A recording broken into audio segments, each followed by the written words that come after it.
Okay, so we're here today with Nicholas Niles. Nicholas Niles graduated from Chaminade High School, went to St. John's University, graduated 2020, and is now a pharmacist. Doctor of Pharmacy, very gifted, talented kid.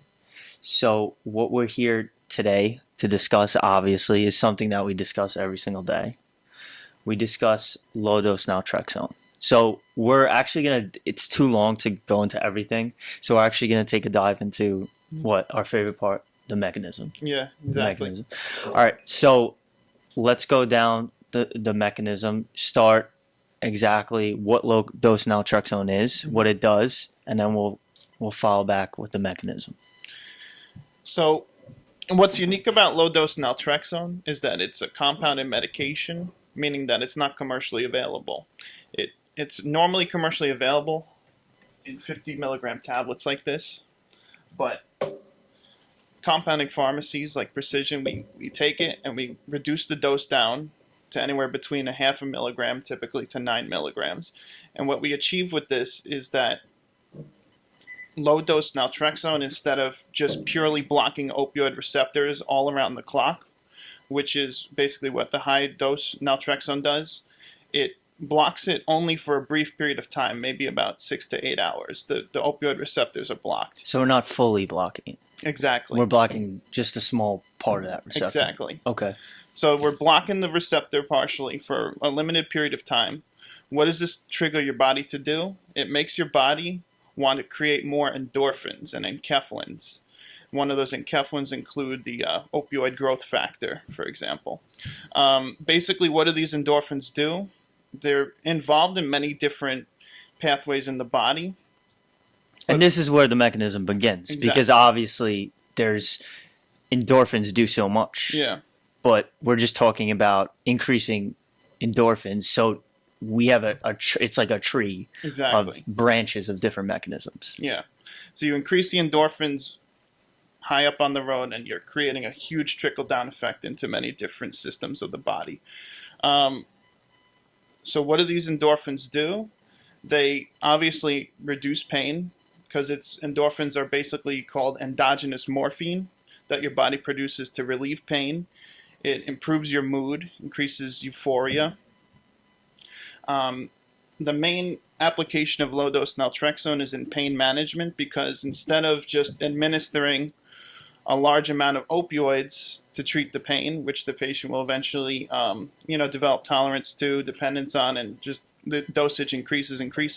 The low-dose naltrexone, we're adding this to our pain management strategies in order to basically have an opioid-sparing effect, where it's driving your body to produce its own analgesics. And then we have the chirality factor too. Exactly. So chirality factor is basically like... Explain what chirality is. That's what I'm going to say, yeah. So chirality is basically, think of two different mirror images of the molecule. So there's a left and a right, which is termed as lev and dextro chiral molecules. So naltrexone actually has two main mechanisms based on these mirror images of the same molecule, but it's structurally different in three-dimensional space. So lev naltrexone is going to, like we said, partially block the opioid receptor for a limited period of time, increase these endorphins. Which is L. Exactly. So if you see a chemical like levocitrazine, something like that, an L-dopa. Yeah. Okay. So it's the same idea, lev naltrexone. This is the one that is going to stimulate your endorphin release, which in turn is going to modulate the immune response. It's going to reduce pain. It's going to lower inflammation throughout the body, which is why it's used in many different autoimmune diseases, including inflammatory bowel disease, multiple sclerosis, chronic fatigue syndrome, Hashimoto's disease, etc. It basically modulates the immune response, where it reduces autoimmunity. It reduces the inappropriate levels of inflammation in the body, which trigger these disease states. And another mechanism with the lev naltrexone is that you're actually going to reduce cellular proliferation by increasing these endorphins. This is known as the effect of the opioid growth factor.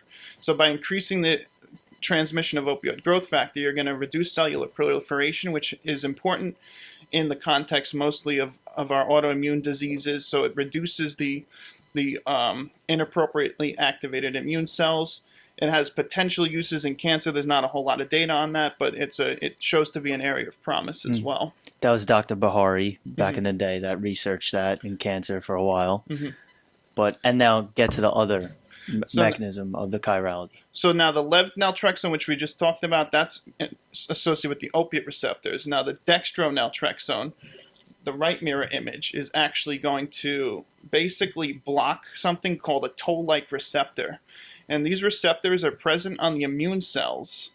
Basically, the toll-like receptor is a nonspecific inflammatory receptor where if it's activated, whether inappropriately or appropriately, is going to cause some sort of immune reaction. And these receptors and these cells have been found to be dysfunctional in many different types of autoimmune diseases, including such diseases such as rheumatoid arthritis, multiple sclerosis, lupus, autoimmune thyroid disease. So basically, dextronaltrexone blocks these toll-like receptors, and this is another way that it helps to reduce inappropriate inflammation in the body. Exactly. Yeah. So it's not one, but two different mechanisms that are both so versatile. So they take care of so many different conditions. So when we talk to patients, we usually describe to them that this LDN can actually be used for maybe 50 to 100 different indications because of these two mechanisms. And once you understand the mechanisms, that's when you start understanding the disease states that they take care of. Then you start understanding the side effects. Yeah. So that's why mechanism is so important. I think it's important for people that are learning. I think it's important for patients. I think it's important for doctors, because once you understand that, you grasp it, you understand the whole LDN topic. Exactly.